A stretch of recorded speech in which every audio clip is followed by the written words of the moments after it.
또 제가 지금 눈이 막 오려고 그러는데 6시까지 또 광주를 가야 됩니다. 경기도 광주. 전라도는 아니고요. 예. 그래서 예, 오늘은 5시 정각에 딱 끝내도록 이렇게 하겠습니다. 너무 아쉽습니다. 그렇게 말씀해 주시니 좀 길게 하고 싶군요. 길게 해주세요. 감사합니다. 너무 아쉬워요. 광고 말씀드릴 것은 1월 첫 주 월요일은 휴강이라고 합니다. 네. 여러분 잊지 마시고. 너무 아쉽고요. 너무 아쉽죠? 정말 아쉽네요. 오늘 열기가 늦으네요. 정말 아쉬워요. 꼭 이제 12월 말이 되니까 꼭 한 학기를 끝내야 될 것 같은 생각이 들어요. 개강을 지으면 안 되는데. 그러니까 우리 학교가 굉장히 독특한 시스템인데 좋은 것 같아요. 많이 뭐 찔찔 끓으면 뭐예요, 그죠? 빨리빨리 해서 공부하면서, 그죠? 정상적으로 하면서 시간도 단축하고 그런 측면에서 긍정적인 측면이 있다 이렇게 생각을 합니다. 저번에 우리가 기도하다가 어느 분까지 기도했죠? 우리 이승엽 전호사님까지 기도했나요? 탁정은 전호사님까지. 오늘 박경숙 우리 전호사님이시나요? 네, 강도사님이신가요? 강도사님? 기도하셨어요? 언제 했을까? 꿈에? 하셨어요? 네. 그럼 우리 최평안, 네, 기도하겠습니다. 사랑과 은혜가 충만하신 하나님 아버지 감사합니다. 오늘도 열심히 공부할 수 있는 시간 주시고 기쁨 주시니 감사합니다. 아멘. 허리한 시간 보내지 않도록 하여 주시니 감사드리며 예수님 이름으로 기도드립니다. 아멘. 짧고 좋아요. 네. 기도는 너무 길게 하면 안 돼요. 개인 기도는. 네. 개인 기도가 아니라 공중 기도는. 네. 개인 기도는 길게 해도 좋습니다. 저번에 기도하셨군요. 지금 생각해 보니까. 네. 기도하셨어요. 자, 오늘 29편이 맞죠? 네, 오늘 빌립에 대해서 함께 생각해 보도록 합니다. 빌립은 사도인가요? 집사님인가요? 장로님인가요? 집사님이죠, 집사님.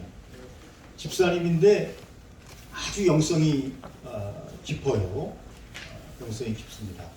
여러분이 물 세례를 안 받으신 분들은 아무도 없으시죠? 물 세례 다 받으셨죠? 신학교에 오려면 세례를 받아야 되니까 기본적으로. 뭐 안 받으신 분이 아직 있을 수도 있지만 네, 세례 받으시기 바랍니다. 세례를 받아야 이것은 하나의 표징이지만 신앙 고백을 해야 하나님의 자녀가 되니까요. 그래서 물세례를 주게 되는데 성경에 보면 물세례 외에 또 하나의 세례가 있죠. 불세례라고 하기도 하고 성령 세례라고도 하는데 다른 말하면 성령 충만이라고도 할 수 있는데요. 네.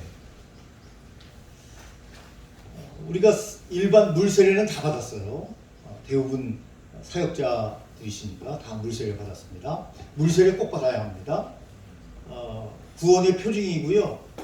하나님의 자녀가 된 하나의 증거가 되는 것이고 세례 받아야 구원받습니다. 그 말은 신앙 고백해야 구원받습니다. 그래서 신앙 고백을 다 우리가 했어요. 우리는 그 사역자로 부름받았기 때문에 거기서 끝이냐? 아니에요. 성령 세례를 받아야 합니다. 물론 성령 세례의 주체는 하나님이셔요. 하나님.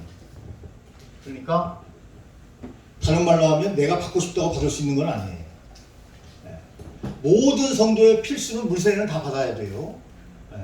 물론 그것도 하나님께서 우리에게 믿음을 주셔야 고백할 수 있는 거지만 그런데 집사님들은 뭐 빌립 집사는 특별한 분이지만 집사님들은 스테반 집사도 특별한 분이고 거의 뭐 목회자급이죠. 그분들은. 그런데 우리 교회 일반적으로 집사님들이나 권사님들은 사실 우리끼리 얘기지만 성령 세례 받지 않아도 돼요. 근데 우리는 반드시 성령 세례 받아야 돼요. 아멘이십니까? 아멘. 그래서 우리가 성령 세례를 받는 방법은요, 안수할 때, 성령이 임하기도 하고, 기도할 때, 말씀을 들을 때, 간절히 사모할 때, 하나님께서 하나님의 때에 우리에게 성령 세례를 주시는데 힘쓰고 있어야 돼요. 나 물세례 받았으니까 이렇게 만족하면 안 돼요. 우리는요. 이 성령 세례는 능력 세례이기 때문에요. 하나님의 일을 감당하도록 하나님께서 우리에게 부어주시는 거예요. 당연히 말씀드린 것처럼 주체는 하나님이셔요. 그런데 우리가 힘쓰고 애써야 해요. 주님의 사역을 하기 위해서 주님 저에게 성령 세례를 주시옵소서 하고 힘쓰고 애쓰고 천국이 침노 당한다고 네? 힘쓰고 애쓰고 찾는 자에게 하나님께서 성령 세례를 주셔요. 물론 주체는 하나님이셔요. 우리에게 필요할 때 주신다는 거죠. 우리가 구하고 찾으면 더 하나님께서 우리에게 빨리 응답하실 수 있어요. 그런 의미에서 저와 여러분들 성령 세례를 받아야 능력 있는 전도자로, 능력 있는 목회자로, 능력 있는 하나님의 종으로 쓰임받게 된다. 어느 한동대 교수님은요 3년마다 한 번씩 병원에 실려간대요. 몇 년마다요? 중요하진 않아요. 그분 말로 3년에 한 번씩 병원에 실려간대요. 왜? 너무 열심히 살아가지고 다 소린데 3년 동안 열심히 사니까 다 소린된다는 거예요. 그래서 그분이 진리는 아니지만 뭐라고 말씀하시냐면 예수님께서 왜 3년의 공생애를 하셨는지 알겠다는 거예요. 최선을 다하면 3년이면요 힘이 쭉 빠진다는 거예요. 그래서 예수님께서 3년의 공생애를 가지셨다는 거예요. 약간 설득력은 있는데 진리는 아니에요. 진리는 아니에요. 그분이 3년에 한 번씩 탈주하다 보니까 그렇게 이제 비유를 얘기를 하시는 건데 그냥 한 귀로 듣고 한 귀로 들으시면 되는 이야기인데 어쨌든 그분은 그렇다는 거예요. 3년 동안 열심히 일하면 탈진이 와서 3년 텀으로 2번이나 병원에 실려갔다는 거예요. 그러면서 목회자 세미나에서 목사님들을 야단치더라고요. 좀 열심히 사역하라고 좀 농땡이 피우지 말고. 저와 여러분한테 하는 게 아니에요. 거기 모인 목사님들한테. 네. 그래서 야단을 치시더라고요. 목사님들한테 혼나려고. 자기가 아무리 교수지만. 네? 그분은 목사님이 아니에요. 네. 목사님이 아니에요. 그분은 교수님이긴 하는데 목사님은 아니에요. 이제 자기가 은퇴하면 자기는 침례교회를 좋아해가지고 그분 취향이죠. 그분의 목회 방향이라고 얘기해야 되겠죠. 자기는 침례교 쪽에서 안수를 받고 계획은 이제 목회자로 활동을 하고 선교사로 나갈 거예요. 선교사로. 제일 안타까운 게 뭐냐면 사람들을 전도해서 신앙을 갖게 하고 신앙 고백을 했는데 목회자가 아니니까 세례를 못 주는 거예요. 선교연장을 자기가 방학 때문에 선교연장을 간대요.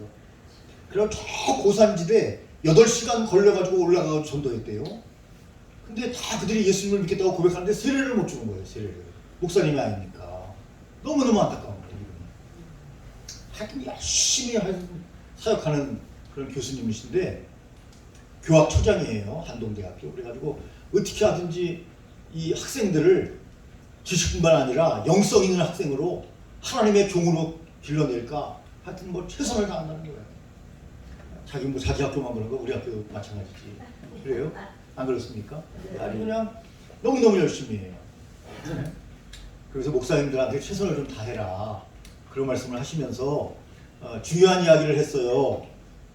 이중직이 아니라, 이중직도 요즘 허용되고 있는 추세인데 이중직이 아니라 목사님들이 지혜를 발휘해서 NGO에 그 지역에 필요한 NGO 단체를 만들어서 NGO 단체의 대표가 되든지 혹은 교회에 좀 공간이 있으면 그것도 NGO 단체 등록이 가능하다고 하네요. 커피숍을 내는데 기존의 똑같은 커피숍이 아니고 NGO 단체에서 운영할 수 있도록 또 이렇게 허가해 주는 게 있대요. 그래서 커피숍을 내든지 이렇게 교회를 일주일 동안 텅텅 비워놓지 마라.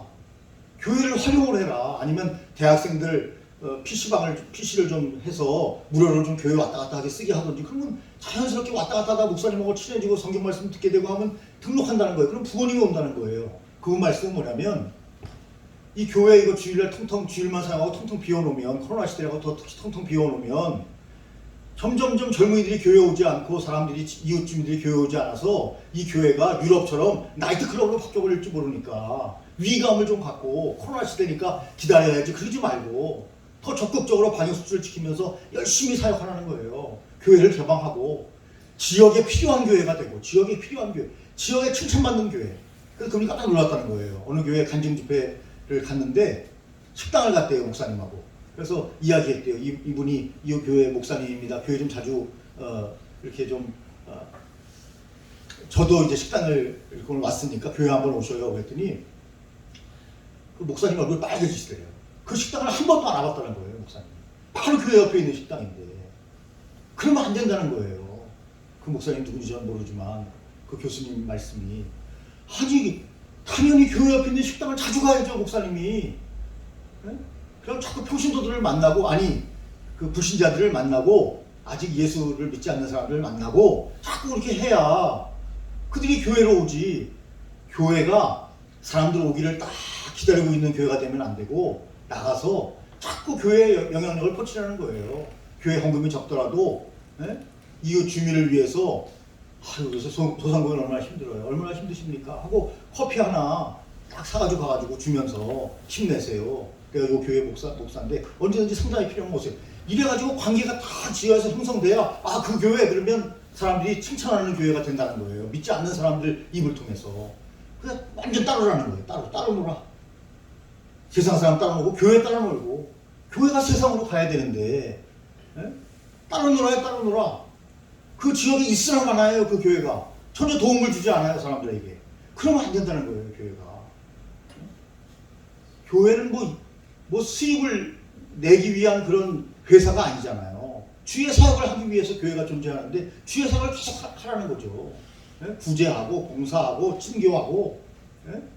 그래야 그분들이 자연스럽게 결정적으로 하나님이 인도하실 때에 교회로 온다는 거예요. 그래서 어느 분이 또 그 얘기를 하더라고요.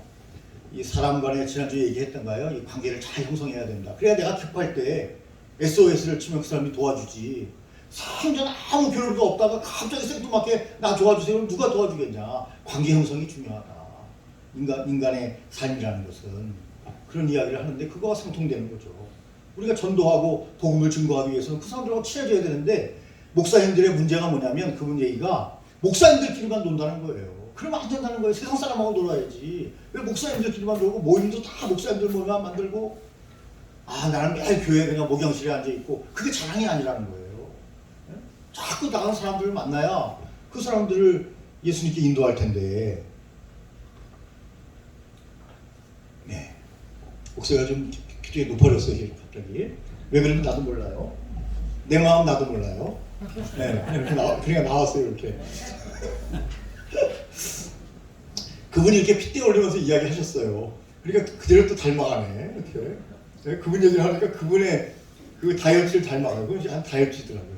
막 핏대 올리면서 얘기하시더라고요. 목사님들 몇 사람이 좀 화날 것 같아요. 막 야단치듯이 하시더라고요. 네? 제가 지금 얘기한 건 약과예요. 아주 막 진짜 야단치듯이. 막 야단치듯이, 목사님. 네? 목사님들이 화나면 무서운데 그걸 모르고. 네? 자, 오늘 우리 함께 읽을 말씀은요. 제가 잊어버릴까봐 먼저 아다라다 했습니다. 자, 복음 전도자 빌립에 대해서 함께 읽겠습니다. 사울이 시작. 사울이 그의 죽임당함을 마땅히 여기더라. 그날에 예루살렘에 있는 교회에 큰 핍박이 나서 사도 외에는 다 유대와 사마리아 모든 땅으로 흩어지니라. 경건한 사람들이 스데반을 장사하고 위하여 크게 울더라.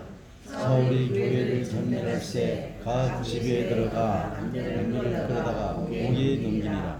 그 흩어진 사람들이 두루 다니며 복음의 말씀을 전할세 빌립이 사마리아 성에 내려가 그리스도를 백성에게 전파하니 우리가 빌립의 말도 듣고 행위하는 표적도 보고 일심으로 그의 말하는 것을 쫓더라. 많은 사람에게 붙었던 더러운 귀신들이 크게 소리를 지르며 나가고 또 많은 중병자와 안전뱅이가 나아오니 그 성에 큰 기쁨이 있더라.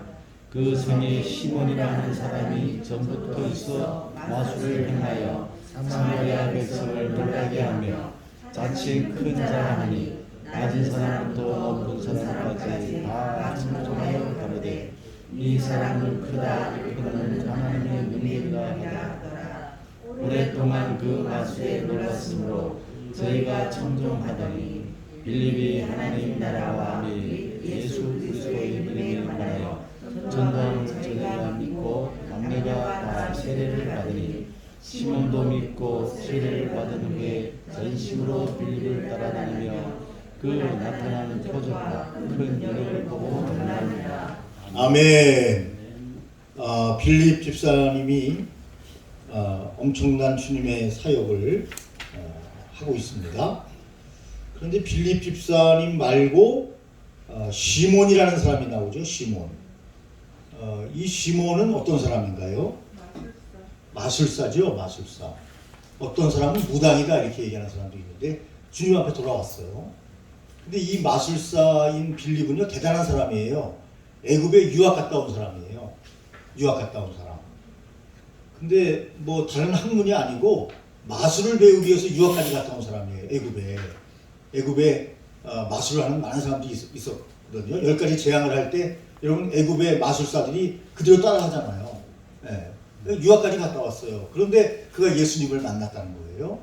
그리고 빌립 집사와 함께 동행하는 그런 모습을 보이는데요. 다음 장에 보면 이 시몬이 사도들에게 엄청나게 혼나죠. 왜 혼나죠? 성령 세례와 관련해서 돈을 주고 살려고 했죠. 깜짝 놀란 거예요. 성령 세례를 사도들이 안수하니까 성령 세례를 받아요. 그들이 능력이 있고 예언을 하고 방언을 하고 능력이 막 나타나는 거예요. 그러니까 돈이면 다 된다 이렇게 생각하고 사도들에게 이야기하죠. 나에게 팔아라. 나도 세례하면 막 성령님이 임하도록 그 능력이 나타나도록 나에게 팔아라. 그래가지고 악독한 놈이라고 욕먹죠. 예? 그리고 잘못 예수님을 믿고 영의 세계와 물질 세계는 다른 건데 여러분 하나님의 선물이에요. 여러분 예. 성령 세례도 방언도 예언도 하나님의 선물이지 돈 주고 살 수 있는 게 아니에요. 돈보다 더 높은 가치죠. 영적인 가치는.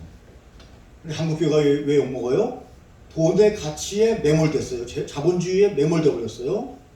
그래서 한국교회가 일부에서 욕을 먹고 있는 거예요. 그래서 초대교회로 돌아가야 된다. 그렇게 강조하는 건데 여러분 교회가 돈으로 좌지우지되는 교회는 하나님의 교회가 아니죠. 세상도 돈으로 좌지우지돼요. 교회는 그래서는 안 되는 거죠. 영적이어야 되는 거죠. 마찬가지로 이 성령 세례, 불세례도 하나님의 선물인데 그것을 돈으로 바꾸려고 했다. 이게 얼마나 웃긴 일이에요. 옛날에 어느 부흥사님이 부흥사 한참 옛날에 부흥 강사로 날렸던 분인데 부흥 강사를 그만뒀어요. 왜냐? 안 되겠다는 거예요. 왜 안 되냐? 돈을 너무 많이 번다는 거예요. 돈을 너무 많이 번다는 거예요. 부흥 강사 되니까. 뭐 다 그렇지는 않지만 큰 교회 가면 일주일 오후 3박 4일 뭐 이렇게 부흥 강사들이 나와서 부흥회를 하면 몇백만 원 줘요. 한 달 월급을 거의 주는 거예요. 한 달 월급. 그래서 어떤 큰 교회는 담임 목사의 한 달 월급을 줘요. 그렇게 측정한 교회들이 있어요. 또 큰 교회 가면 뭐 더 많이 주죠. 뭐. 그래서 주일날 자기 교회 설교하고 교회에서 사례를 받고 부흥사로 돌아다니다 보니까 한 3-4군데만 가면 1,000만 원 갖게 된다는 거예요. 한 주에 수입이. 그러니까 완전히 내가 지금 복음을 파는 것 같은 느낌이 들고 복음 장사하는 느낌이 들고 복음은 증거해야 되지만 당연히 목사가. 근데 너무 많이 돈을 받다 보니까 주체를 못해서 이러다 내가 타락하겠다. 적당히 받아야 되는데 사례도. 그래서 부흥 강사를 때려친 목사님이 있어요. 아주 유명한 분인데 부흥회 안 해요. 하여튼 부흥 강사 명단에서 아예 빼버렸어요. 본인 스스로. 그래가지고 부흥회는 교회에서 연락이 와도 안 가요. 부흥회는 안 해요 아예. 뭐 다 그런 분들은 아니라고 생각됩니다. 뭐 좋은 일에 많이 쓰시겠죠. 수입이 많으면.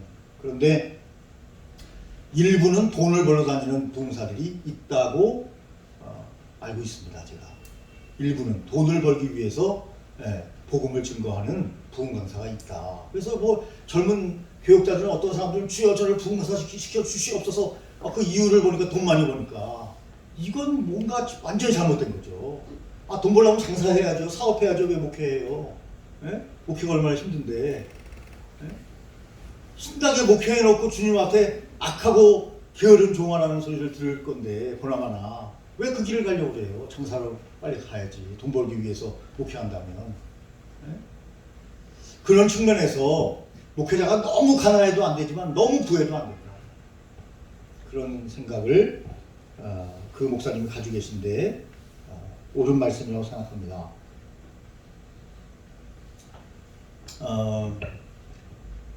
이 세상에 많이 가두면 행복하다 이런 사인을 세상은 우리에게 끊임없이 주고 있어요. 반드시 그런 거 아니에요. 반드시 그렇지 않습니다. 많으면 무조건 행복하다? 그거 아니에요. 그것을 잘 누릴 줄 알아야 되는 거예요. 적당한 보수가 있으면 그걸 잘 누릴 줄 알아야 돼요. 근데 너무나 가난하면 안 돼요. 그것을 위해서는 기도할 만해요. 일용할 양식을 우리에게 주옵시고 너무 가난하게도 마옵시고 너무 부하게도 마옵소서. 그 기도가 목회자의 기도예요. 목회자를 위한 기도라고 저는 생각해요.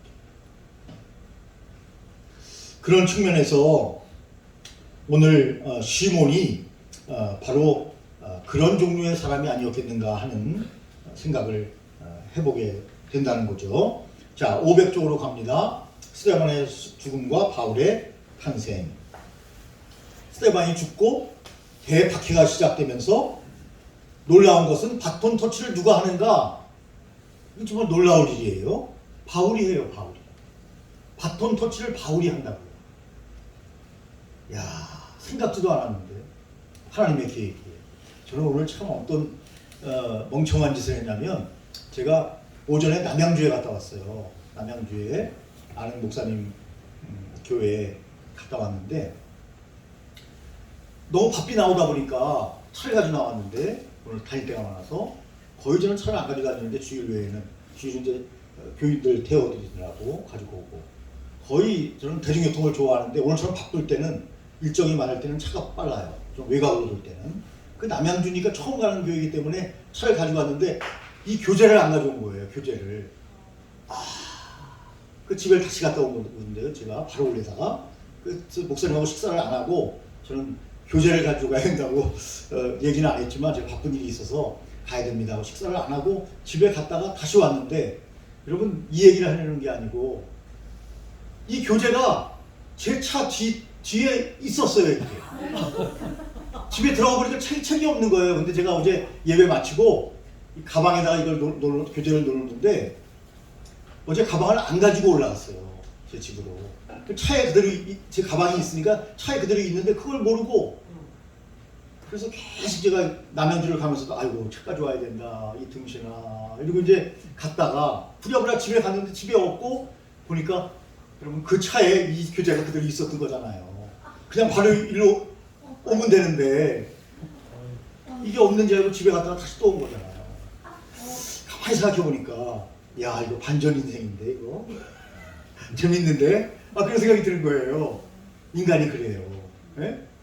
아니 이걸 가지고 모시고 다녔다니까요. 남양주 모시고 갔다가 집에 모시고 갔다가 다시 얘를 모시고 온 거예요. 예? 얼마나 어리석어요. 자기 차에 있는데 뒤에 트렁크 안고 뒷자리에 있는데 이 교재가 근데 가방 자체를 아예 잊어버리고 있었어요. 뒤를 쳐다보지도 않았어요. 사람이 이렇게 어딨었다니까요. 운전하다가 뒤 보기 쉽지는 않아요. 사람이 없으니까. 그래도 한번 볼만한데 한 번도 안 본 거예요. 뒤돌아보지는 않은 거예요. 그럼 뒤돌아보면 딱 교재가 있는데 야 그래서 그걸 보고 혼자 웃었습니다. 웃었어요. 이게 뭔가 싶기도 하고 야 참 인생이 참 거시기 하다. 전문용어로 네? 그런 생각을 했습니다. 마치 여러분 보세요. 바울이 이런 대사도가 될 것을 아무도 예상하지 못했어요. 이게 하나님의 놀라우신 은혜이기도 하고 하나님의 계획이기도 한 거죠. 사람은 몰라요. 하나님의 계획을. 그래서 우리에게 힘들고 어려운 일이 왔을 때 하나님께 딱 맡기는 게 필요하죠. 하나님이 나보다 더 좋은 계획을 갖고 계시다 하고 아멘 하고 믿어야 되는 거죠. 그러면 모든 게 든든해요. 모든 걸 감당할 수 있어요. 그런데 그냥 바람에 흔들리는 갈대처럼 그냥 왔다 갔다 하면 이게 중심을 잡지 못하니까 늘 그냥 마음이 그냥 쓸쓸하고 외롭고 힘들고 어렵고 늘 그런 거예요. 중심을 딱 잡아야 되는데 주와 같이 길가는 거 즐거운 일이 아닌가. 주님을 딱 믿고 자기 자신을 믿으면 벌처럼 왔다 갔다 하잖아요. 쓸데없이. 네? 아니 거기서 이거 하나로 딱 오면 길도 좋아요. 그냥 쫙 뚫려 있어요. 청원까지 갔다가 다시 오니 얼마나 제가 웃기겠어요. 네? 웃긴단 말은 한심하다는 거죠. 근데 저도 몰랐으니까요. 네. 그래서 이 안다는 게 중요한 거예요, 여러분.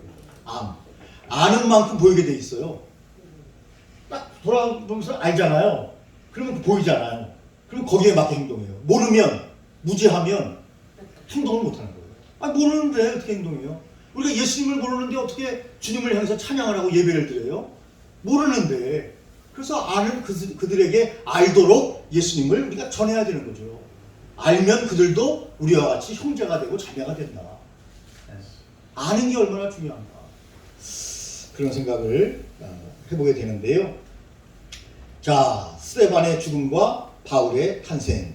스데반의 죽음의 세 가지 결과. 첫째, 사울이라는 청년을 바울로 바꾸는 계기가 됐다.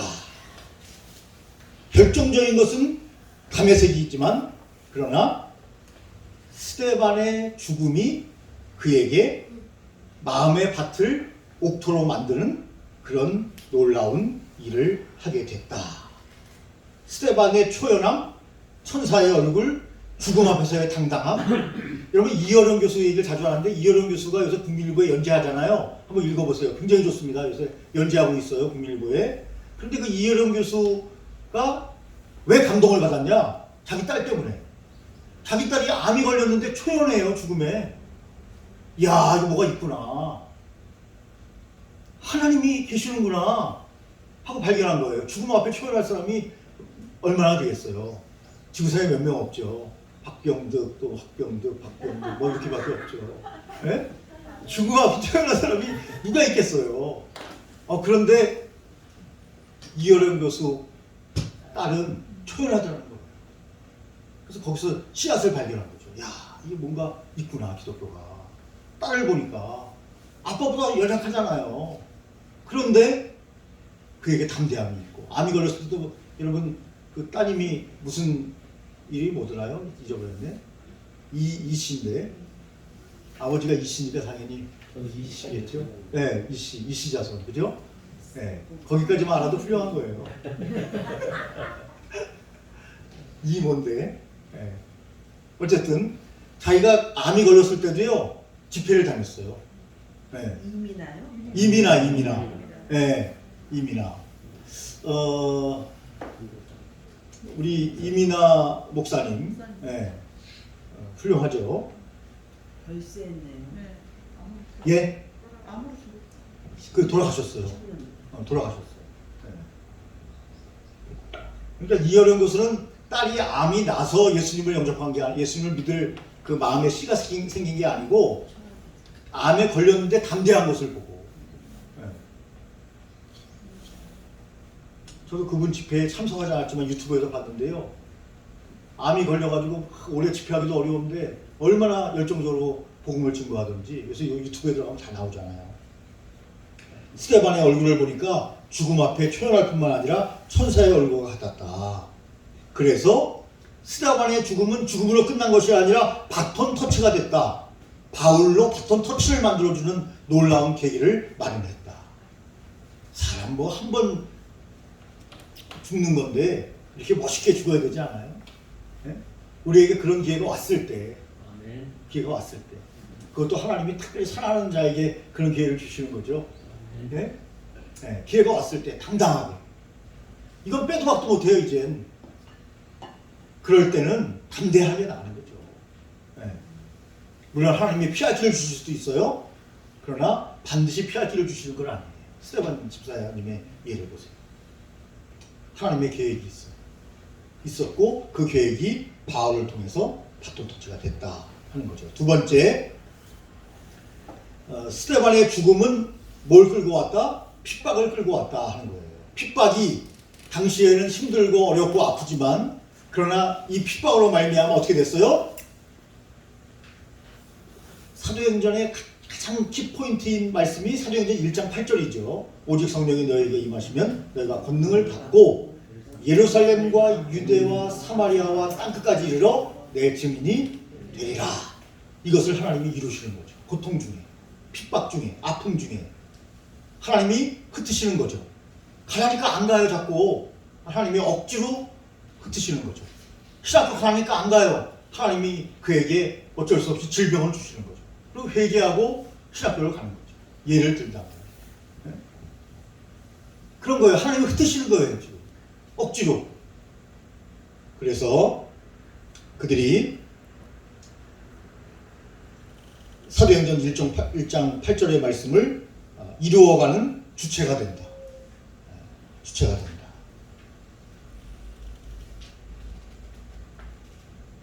그래서 우리 하용조 목사님은 고난 없이 신앙은 성장하지 않습니다. 핍박 없이 하나님의 나라가 확장되는 법이 없습니다. 이것은 놀라운 역설입니다. 이렇게 이야기했습니다. 어떤 때는 이런 것도 우리가 감당해야 할지 모릅니다. 어떤 때는. 세 번째는 뭐죠? 핍박은 흩어짐을 초래했다. 물론 뭐 비슷한 거예요. 핍박이 순교의 결과가 핍박이다. 핍박만 이야기한 것이고 그 핍박은 흩어짐을 초래했다. 이렇게 세 번째로 502쪽에 보면 핍박과 흩어짐을 또 따로 한 챕터를 만들었어요. 그래서 여기에 보면 스데반의 503쪽에 보면요. 중간쯤에 스데반의 죽음을 통해 핍박이 온 것은 단순한 저주가 아니었습니다. 이 핍박과 고난을 통해서 하나님은 더 힘있게 능력있게 당신의 교회를 확장하고 계셨습니다. 이것은 미래를 향한 하나님의 도전이요 하나님의 손짓이요 하나님 나라의 개척이요 창조라는 것입니다. 핍박과 교회 성장. 하나님은 교회 성장을 원하셔요. 그 말은 뭐예요? 하나님은 지금도 많은 사람들이 예수님을 믿기를 원하셔요. 여러분 우리 다음 장에 보면 이 사마리아 지역의 사람들이 예수님을 많이 믿고 그 기쁨이 충만하다 보니까 여러분 아까 선교사님이 자기는 세례를 줄 수 없다 뭐 이런 똑같은 원리는 아니지만 그런 비슷한 갈증이 있어가지고 예루살렘 교회에 사도들을 요청하지 않습니까? 우리에게 좀 오시오. 그런데 누가 가요 거기를? 베드로와 요한이 가요. 이런 베드로가 누굽니까? 지금 가톨릭에서는 제1대 교황이 누구예요? 베드로예요. 네? 반석 내 이름 위에 내 교회를 세우리. 여기에 기초해서 우리는 교황제를 인정하지 않지만 대리자가 있다는 것이 말이 안 되잖아요. 하나님이 계신데 하나님께 직접 기도하고 그분께 구원을 받는데 무슨 대리자가 필요합니까? 그런데 이 정도로 가톨릭에서 일대 교황으로 여길 정도로 베드로는요 예루살렘 교회 최고의 지도자예요. 그 당시에 예수님은 이미 부활 신천하셨잖아요. 최고의 지도자가 베드로인데 야, 이 베드로와 요한이 얼마나 멋있어요. 사마리아 이방 땅이에요. 베드로가 옛날에 어떤 생각을 가지고 있었죠? 복음은 유대인에게만, 복음은 우리의 것 이렇게 생각했던 사람이에요. 그런데 그가 바뀌었죠. 고넬료를 만나고 하나님께서 부정한 식품을 먹어라 했을 때 그가 바뀌었죠. 아, 복음은 예루살렘 중심, 유대 중심이 아니구나. 그래서 1장 8절을 말씀하셨구나. 온 유대와 사마리아와 땅끝이구나. 흑인종, 백인종, 황인종 할 것 없이 가서 복음을 증거해야 되는구나. 땅끝은 일본이다. 뭐 우리 하용조 목사님 말씀을 하셨다고 저번에 말씀드렸는데 여러분 우리만 구원받는 게 아니고 일본 사람들도 얄밉지만 정치적으로 뭐 우리가 그 역사적으로 굉장히 아픔을 가지고 있지만 여러분 일본도 사랑해야 되고 복음을 증거해야 돼요. 복음은 우리의 전유물이 아니에요. 근데 베드로는 그렇게 생각하고 있었을 때가 있었는데 여러분 성령 충만 받으니까 그게 열리지 않습니까? 쫙 열려요. 네? 그래서 성령 충만 받고 성령 세례 받은 베드로가 하는 일이 뭐예요? 그 좋은 교회에 앉아가지고 그때 당시에 7,000명이 모였잖아요. 큰 교회 담임 목사 아닙니까? 쉽게 얘기하면 회전의자만 돌리고 있어도 하루가 지나가는데 모투로 선교 현장에 가요. 그런데 그는 성령 충만 받고 보니까 성령 세례 받고 보니까 가야 되는 거예요. 그러니까 자기가 직접 담임 목사가 직접 위임 목사가 직접 선교 현장으로 가는 거예요. 사마리아로. 사마리아에 가면 뭐가 있어요? 교회가 반듯한 교회가 있어요. 성도님들이 있어요. 힘들고 어려운 여러분 고난만 기다리고 있죠. 그런데 가는 겁니다. 왜요? 왜 갑니까? 복음을 증거하기 위해서 가는 거죠. 유대인만의 하나님이 아니니까. 모두가 들어야 되니까. 이 놀라운 일들을 하나님이 스데반 집사의 순교는 가슴 아픈 일이지만 그걸 통해서 열매가 맺도록 하나님이 역사하신 것을 봅니다. 그냥 비참하게 죽었으면은요 얼마나 정말 마음이 아파요. 하나님은 죽어도 살겠고 죽어도 사는 역사를 베풀어 주시는 거예요. 예수님도 죽었으나 사셨잖아요. 네. 기독교는 어찌 보면 박해를 받아야 하고 기독교는 아픔을 경험해야 돼요. 어찌 보면 말이죠. 어찌 보면 꼭 일부러 내가 뭐 자해하듯이 내가 팍 박아가지고 나 기독교인이야 이거는 또라이고, 네? 또라이. 네? 그게 아니고 주님의 복음을 위해서 어쩔 수 없이 내가 감당할 수밖에 없는 일을 주님이 어떤 때가는 다 맡겨주신다니까요. 그럴 때는 스데반처럼 멋있게 우리가 감히 예수님처럼이라고 말할 수는 없고 스데반은 우리가 똑같은 성정을 가진 똑같은 인간이니까 스데반처럼 멋있게, 예? 그래야 결과가 있다. 꽃핀다. 아름다운 열매가 있다. 그것을 하나님께서 우리에게 말씀해 주시고 계시는 거죠. 그래서 503쪽에 보면 밑에서 넷째 줄에 넷째 흩어져야만 했기 때문에 예루살렘을 포기하고 떠나야만 했던 것이다. 왜? 1장 8절 증인의 삶을 살아야 되기 때문에. 그 하나님의 뜻이에요. 여러분 성령 충만 받고 성령 세례 받으면요 내 뜻과 내 생각이 먼저가 아니고 하나님의 뜻과 하나님의 생각이 먼저예요. 이게 성령 받은 사람이에요. 하기 싫은데 하나님이 하라면 하는 거예요. 왜? 나는 십자가에 못 박혔고 하나님의 성령 충만한 하나님의 사람이 됐으니까. 예를 들어서 교역자가 말이죠. 목회자가 내가 하고 싶은 것만 딱딱딱 찾아서 하는 사람이 있다면 좀 문제가 있어요. 네. 하기 싫은 것도 해야 돼요. 네? 하기 싫은 것도. 하나님이 우리에게 명령하시면 가라면 가야 되는 거죠. 네? 우리는 누구의 종이에요? 하나님. 누구의 종님들이에요, 우리가? 하나님. 네, 종님이라고 하면 안 된다 그랬죠. 오늘 능력의 종님이 오셨습니다. 종한테는 님을 붙이는 게 아니에요. 종한테는 놈을 붙이는 거죠. 종놈이라 해야죠. 정확히 하려면. 우리는 주님의 종놈들이에요. 주님이 원하시는 길을 우리는 가는 거예요. 네. 얼마나 좋아요. 주님의 종인데. 네?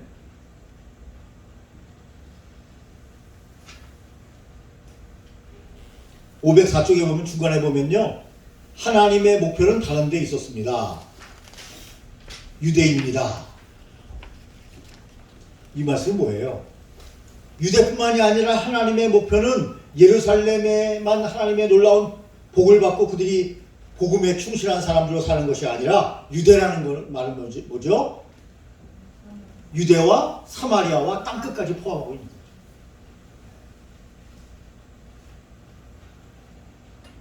그래서 505쪽에 보면 상황이 아닌 나를 변화시키시는 하나님 그랬습니다. 여러분 상황 때문에 우리가 사역을 감당하지 못하는 것이 아니고 내가 변화되지 못했기 때문에 사역을 감당하지 못하는 거예요. 그 한동대 교수님이 한동대 아이들을 칭찬을 엄청나게 하시더라고요. 물론 학교에 대한 애착, 학생들의 애착 그런 측면에서 긍정적이죠. 그 창업을 그렇게 많이 한다네요. 젊은 학생들이 요새 취직도 안 되고 그러니까 창업을 많이 하는데요. 공간이 없잖아요. 그래서 자기 그 집에 허름한 마구가 같은데 진짜 마구가 같은데 그런데 조그만데 여기서라도 할래 해서 창업을 했는데요. 지금은 엄청나게 큰 회사가 됐대요. 그렇게만 말씀하셨어요. 얼마나 엄청난 큰 회사인지 모르지만 엄청나게 큰 회사가 됐대요. 자기 집 조그만 공간에서 시작을 했는데 그러면서 아까 연이어 말씀드리면 많은 좀 아이디어를 가지고 많은 생각을 좀 하라는 거예요. 가만히 있지 말고 뭐든지 하라는 거예요. 뭐든지. 안 하는 것보다는 실패하더라도 하고 실패하는 게 나아요. 여러분. 우리는 어떻게 생각해요? 그냥 안 하면 성공이다 이렇게 생각해요. 아니에요. 하고 실패하는 게 성공이에요. 그럼 거기서 얻는 게 많아요. 물론 물질을 좀 잃을 수 있어요. 그러나 물질은 별거 아니에요. 사실 살아가면서. 네. 더 중요한 가치가 우리에게 있으니까요. 네. 얻는 게 많을 거예요. 영적으로. 정신적으로. 얻는 게 많을 거예요. 그래서 우리는 상황이 아닌 나를 변화시키는 하나님을 바라보면서 우리가 주님 앞에 사명을 감당해야 되는데요. 여기 보니까 경건한 사람들도 있었다 하는 거죠. 변화된 사람들이 있었다 하는 거죠. 그 변화된 사람들은 어떤 사람들입니까? 예수님의 복음에 아멘한 사람들. 그런 사람들이 있었다. 그러니까 핍박자만 있는 건 아니다.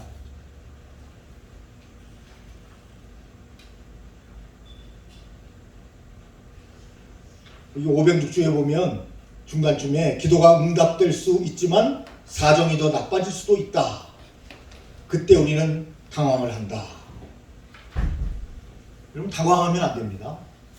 기도하고 모든 게 내 계획대로 잘 될 것 같은 그런 분위기에서 주여 저에게 능력을 주시옵소서 하고 진행했는데 더 나빠질 수도 있다.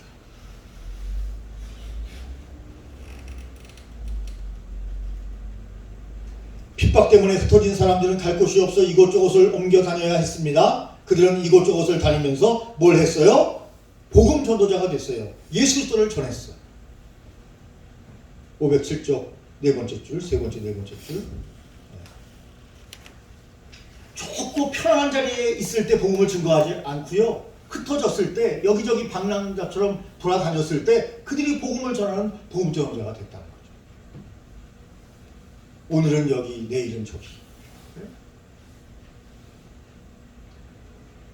그래서 그들이 복음의 디아스포라가 됐다. 508쪽 넘어갑니다. 복음을 받은 자들에게 일어난 현상은 흩어진 사람들이 주다니며 복음을 전할세 그랬는데 이 복음은 너무나 잘 아는 대로 굿뉴스 아닙니까? 예, 복음을 받는 자들에게 일어난 현상은 사마리아 성에 큰 기쁨이 가득했을 뿐만 아니라 표적도 있고 많은 사람들이 쫓고 더러운 귀신도 나가고 중풍병자와 안진뱅이가 낫는 이런 일이 일어나게 됐다. 뭘 할 때요? 말씀을 전할 때, 복음을 증거할 때. 복음의 능력은 대단합니다, 여러분. 그래서 우리가 복음을 전도할 때는 복음을 증거하는 거예요. 물론 거기에 나의 간증을 섞어서 함께 전하는 것도 좋아요. 그러나 여러분 중심은 복음을 전하는 것이다.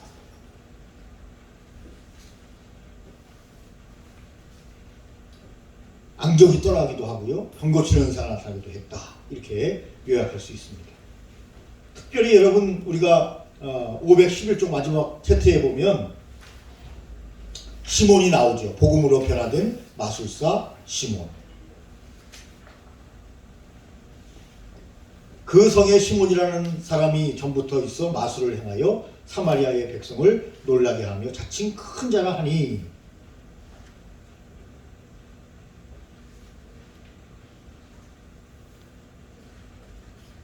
마술을 행하면서 옛날에는 자칭 큰 자라고 자기가 큰 소리 빵빵 쳤는데요. 13절에 보면 시몬도 믿고 세례를 받은 후에 전심으로 빌립을 따라다니며 그 나타나는 표적과 큰 능력을 보고 놀랐다. 이 시몬이 괜찮은 사람이라는 것을 알게 되는 단락이 있어요. 다음 주에 보면 우리가 알게 되는데 뭐예요? 잘못됐다고 지적하니까 금방 회개하고 다시 원상태로 복귀했어요. 이게 위대한 거예요. 이게 위대한 거예요. 여러분 하나님께서 우리에게 지적하실 때 혹은 말씀을 통해서 우리에게 지적하실 때 빨리 받아들이는 것이 그것이 현명한 판단입니다. 현명한 판단입니다. 아멘 해야 돼요. 아멘. 네, 아멘 해야 합니다. 내 생각은 너희의 생각과 다르며 내 길은 너희 길과 달라서 뭐 다 다른 건 아니죠. 동일할 때도 있죠. 다를 때가 있다니까요. 그때 바로 그 사람이 신앙적인 사람인가 신앙이 있는가 없는가 하는 것을 그때 알 수 있는 거예요. 이 사람이 정말 스테반처럼 쓰임받을 수 있는 사람인가 쓰임받을 수 없는 사람인가 그때 바로 알 수 있게 됩니다. 바로 그 위기의 순간. 지금 코로나19라고 온 교회가 힘들고 어려운데요. 코로나19에도 붕괴되는 교회가 있죠. 부흥되는 교회가 있어. 그 코로나19를 무조건 기다리는 거 하나님 끝나게 해주십시오. 끝날 때까지 스탑하겠습니다. 이게 아니고 아까 말씀드린 것처럼 방역수칙을 잘 지키면서 아이디어를 가지고 하나님이 주시는 그 시대성을 읽어가면서 잘 전하는 방법을 연구하는 거죠. 네. 그래서 여러분 팀이 필요해요. 팀 목회라는 말을 들어보셨죠? 나 혼자 다 할 수 없어. 요즘 젊은 아이들이 얼마나 SNS를 잘하고요. 여러분 줌 이런 거 활용이라든지 혹은 뭐 유튜브 생중계라든지 이런 거 너무너무 잘하잖아요. 협력해야 돼. 그래서 우리 한국에서는 뭐 크게 이 코로나19 시대에 뭐 스타가 된 교회가 원래 많이 알려진 교회가 또 알려지는 경우지만 이런 미국 같은 교회는요 작은 교회인데 스타가 된 목사님들이 많아요. 스타가 됐다는 것은 뭐냐면 그들이 이 줌이나 혹은 유튜브를 잘 활용해가지고 복음을 잘 전파해서 교회가 부흥됐다는 거예요. 네. 교회가 부흥되는 교회가 꽤 많다는 거예요. 그 시대를 잘 읽었기 때문이죠. 네. 기다리기만 한 게 아니고 시대를 읽어야 합니다. 여러분 이거 착각하면 안 돼요. 이거 딱 걸어놓고 여러분 교회에서 이거 딱 걸어놓고 주일 예배 때 몇 명 이제 많이 못 모이니까 교인들끼리 모이고 이걸 이제 생중계 하잖아요. 네. 거기에 만족하면 안 돼요, 여러분. 왜냐면 젊은 사람들은요 20분만 지나면 꺼버려요. 네. 안 듣는다니까요. 거기에 만족하면 안 되고 여러분 그것도 물론 하지만 뭘 해야 돼요? 젊은 사람들의 도움을 받아서 설교를 20분 혹은 15분, 13분 정도로 딱 요약을 해서 엑기스만 딱딱 해줘야 아이들이 본다는 거죠. 물론 저도 그 수준으로 지금 못하고 있지만 네. 그러니까 협력을 해야 되는 거 젊은 친구들과 네? 우리가 다 할 수는 없잖아요. 네. 물론 목회자가 그런 기계를 잘 다루고 잘 한다면 그건 큰 장점입니다. 그러나 목회자가 꼭 못한다 하더라도 물론 기회가 되면 배우는 게 좋고요. 그래도 못한다 한다면 팀을 잘 만들어 젊은 친구들에게도 사역을 맡기고 위임하고 그 친구들은 태어나면서부터 이거 자꾸 태어났잖아요. 태어날 때 응애하니까 손에 보니까 핸드폰이 있어. 네? 우리는 응애할 때 이러고 태어났는데 아무것도 없어. 걔네들은 태어나자마자 핸드폰이 딱 네? 그것도 최신형으로 네? 잘해요. 그래서 잘해. 우리는 생뚱맞은데 그 친구들은 잘해요. 젊은이들에게도 활용할 수 있는 기회를 주는 것이 필요하고 하여튼 우리는 기회가 있든지 없든지 우리가 최선을 다해서 늘 아이디어를 개발하고 그리고 좋은 방법으로 사람들을 만날 수 있는 접촉점을 많이 만들어서 어쨌든 간에 또 다른 제자가 여러분 있어야 그 교회가 좋은 교회다. 행복한 교회다. 쓰임받는 교회다. 여러분들의 사역지가 그런 놀라운 그런 교회가 되기를 간절히 바랍니다. 그래서 결론을 보면 하나님의 사람답게 살고 복음의 능력을 가지고 살고 귀신의 능력을 쫓으면서 승리하는 삶을 살기 바란다. 이렇게 결론을 내고 있습니다. 우리 다 같이 기도합니다. 하나님 아버지 빌립을 인하여 찬양과 감사를 올려드립니다. 그는 사마리아까지 갔습니다. 오늘 우리의 사마리아는 일본이라고 생각합니다.